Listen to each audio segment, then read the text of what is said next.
अस्सलाम वालेकुम दोस्तों, मैं हूं आपका दोस्त मोहम्मद नवाज। आज मैं आपको बताऊंगा कि नेपोलियन कहते हैं कि कामयाब होने के लिए आपके पास कोई ना कोई मकसद होना चाहिए, एक वजह होनी चाहिए जो आपको मोटिवेट करे, जिससे आप इंस्पायर हो आगे बढ़ने के लिए। क्योंकि हमारे पास ज्यादातर कोई मकसद नहीं होता, हम ऐसे ही चल रहे होते हैं। जैसे एक गाड़ी है, उसमें पेट्रोल डाल दिया जाए और उसको कहें कि चलो, उसमें ड्राइवर बिठा दिया जाए, वो चलती जाए चलती जाए जलती जाए, आखिर में पेट्रोल खत्म हो जाए और वो गाड़ी वहीं पे रुक जाए। हमारी जिंदगी भी इसी तरह है, हम आते हैं, खाते हैं, पीते हैं, सोते हैं, बैठते हैं, दोस्तों गप्पे शप्पे लगा के आखिर पता चलता है कि हमारी 60 साल की जो मुख्तसर सी जिंदगी है वो गुजर जाती है और हमारे पास कोई मकसद नहीं होता, हम कोई अचीवमेंट नहीं कर सकते, हमारे पास कोई गोल नहीं होता, क्योंकि हमने गोल फिक्स ही नहीं किया होता। हमारा जो सबसे बड़ा काम है वो है, बुनियादी काम है, वो है गोल फिक्स करना।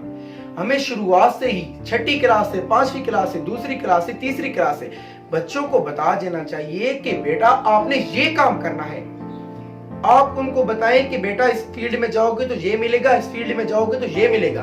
बल्कि हम उनको कहते हैं कि बेटा आपने डॉक्टर बनना है, आपने इंजीनियर बनना है। बल्कि वो डॉक्टर बनने के काबिल भी नहीं होता और ना ही वो डॉक्टर बनना चाहता है, वो जबरदस्ती के डॉक्टर बनता है। किसी भी फील्ड में आप होंगे, अगर उस फील्ड से आप मोहब्बत नहीं करेंगे, उस फील्ड से आपको प्यार नहीं होगा, कतई आप उस फील्ड में कामयाब इंसान साबित नहीं हो सकते।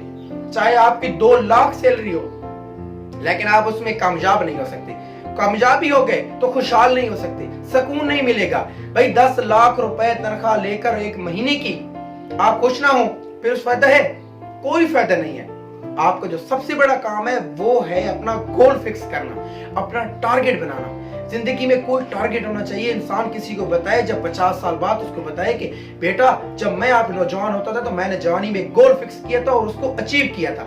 फख्र के साथ कहे, आपके पास एक स्टोरी होनी चाहिए, लोग आपसे आके मिलें, आपका ऑटोग्राफ लें, आपके साथ पिक्चर लें, लोगों की फेसबुक पे प्रोफाइल पे आपकी प्रोफाइल होनी चाहिए। यार कुछ इस तरह करें ना, कुछ ऐसा मकसद अपनाएं।